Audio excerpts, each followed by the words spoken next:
Imagine this, Madrid, 1661. The royal palace flickers under the restless dance of candle flames, shadows crawling across carved marble and gilded ceilings. The air is thick with incense meant to mask the scent of blood and sweat, yet it cannot hide the dread that seeps through ancient stones. Outside the towering oak doors of the queen's birthing chamber, servants scurry breathless, their hurried whispers sharp enough to slice through the silence of the night. Beyond those doors, Queen Mariana's cries echo raw and desperate.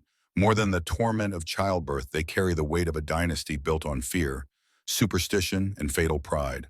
Then a hush so deep it feels like the palace itself holds its breath. The doors creak open. A midwife stumbles out, blood staining her trembling hands, her eyes wide with something beyond horror, the knowledge of an irreversible curse made flesh. She does not lift her voice to announce victory. Instead, she whispers words brittle and reluctant. The child is not normal. Behind her, the queen lies motionless, her body drained by generations of ancestral arrogance. And there, wrapped in silk as delicate as spider's web, lies the newborn prince who would come to be known to history as Charles II of Spain the Bewitched. Even in those first moments, the signs were unmistakable. A skull swollen and misshapen, a jaw that jutted forward in grotesque defiance of nature, a tongue too large to allow speech or even breath.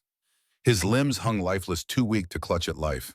He could not wail, could not suckle, and yet the marble halls echoed with forced applause, courtiers bowing in rehearsed reverence. Because this child, broken in body before he had drawn a breath, carried the pure blood of the Habsburgs, a family so obsessed with guarding its mythical purity that it had doomed itself to slow destruction. For centuries, the Habsburgs turned inward, rejecting the outside world in fear of contamination. Brothers married sisters, uncles married nieces, looping the same blood until the family tree resembled a serpent devouring its own tail.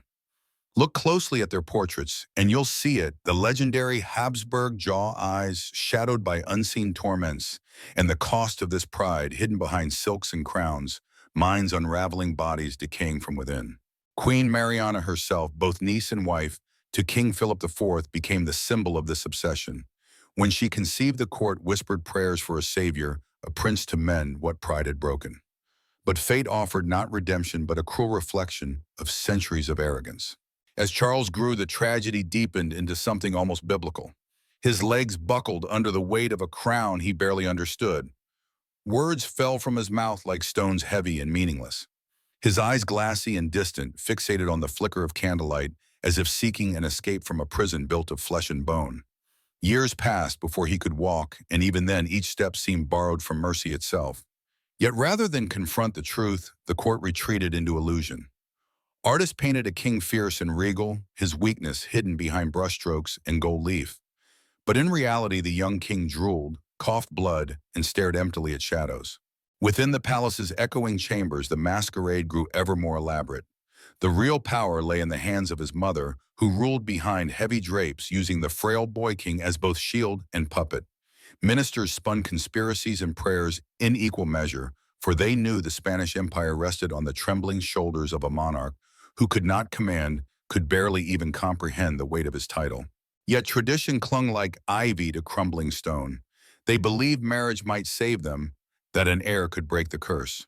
So Charles married Marie-Louise of Orleans, a princess whose beauty only served to make his fragility more tragic. Their wedding night was a silent catastrophe, the bride weeping in terror, the groom bewildered, powerless to act as husband or king. No child came to save them. When Marie-Louise died young, her heart rumored to have broken from sorrow, Charles married again to Maria Anna of Neuburg. Still no heir appeared. Desperation grew monstrous. Where healers failed, priests and exorcists took their place. Holy water splashed across the marble floors, prayers muttered at midnight, relics pressed to his fevered skin. They blamed witches, curses, demons, anything but the truth that centuries of incest had poisoned the very blood they worshipped. And as they prayed, Charles's body decayed, teeth crumbled, hair fell out in clumps, skin turned waxy and yellow. His belly distended grotesquely, his memory slipping through trembling fingers. Yet dawn after dawn, servants draped him in velvet robes, set the heavy crown upon his fragile skull, and led him to the throne. There he sat, a living relic, as the empire around him decayed provinces.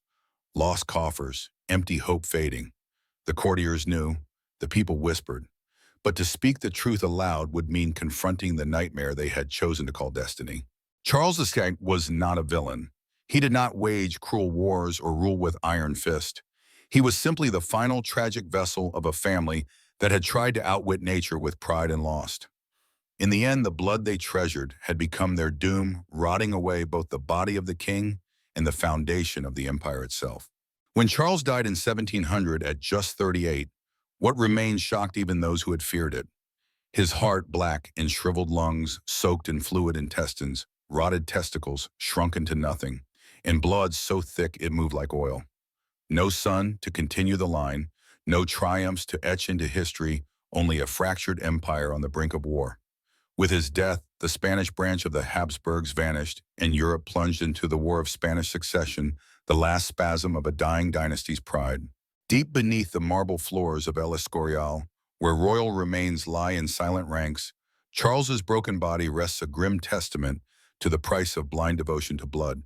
Velvet and gold cannot hide what his corpse declared. He was not merely the last king of his line, he was the living embodiment of its downfall. Through Charles II, history whispers a truth as old as kingship itself, that power without responsibility becomes rot, that pride unchecked will consume even the greatest of empires from within. His life was the dying breath of a legend that believed it could conquer nature. And in the end, not even the mightiest bloodline can outlive the consequences of its own arrogance. The crown that forgets its duty becomes its own curse. And so centuries later, the haunted silence of Charles's tomb still warns us what is built on hubris cannot endure, and every empire must one day answer for the blood it glorifies above all else. And so beneath the cold marble vaults of El Escorial, behind walls that once echoed with prayers and power, the bones of Charles II lie crumbling in silence, the final remnant of a dynasty that mistook blood for destiny. He was born to rule an empire that stretched across continents, yet could barely walk unaided, crowned to speak for millions, yet struggled to form words of his own. Around him, courtiers bowed, priests prayed, and painters lied not out of malice, but out of terror, that the truth would shatter a world built on blood and myth. His life became a living elegy, a fragile body dressed in velvet, propped on a throne, too heavy to bear, while the machinery of empire decayed behind embroidered tapestries. Yet even as his teeth loosened and fell, his memory dissolved and his body turned against itself. The crown still gleamed above his brow, a silent symbol of how stubbornly power clings to illusion. In Charles' history gave flesh to a warning ignored for centuries that no lineage, however ancient, can escape the price of arrogance. That blood, worshipped blindly, turns from blessing to poison. When the bells of Madrid finally tolled his death, they did not just mark the passing of a man, but the end of a story spun from pride, fear, and denial. And in the crypt where golden marble tried to dignify decay, his remains speak more honestly than any royal decree ever could. That greatness is not inherited but earned. That crowns are not birthrights but burdens. And that when power becomes a mirror, reflecting only itself, even the mightiest empire can crumble from within. Charles II left no heir, no victories, no shining monuments, only the hollow echo of what happens when rulers forget they are mortal. His reign did not fall in battle, nor to an assassin's blade, but to the quiet, relentless truth that blood alone is never enough to hold a kingdom together. And so long after the velvet rotted and the gold tarnished, his story endures not as a tale of glory, but as a solemn reminder that in the end, it is not blood that shapes a legacy, but the courage to look beyond it.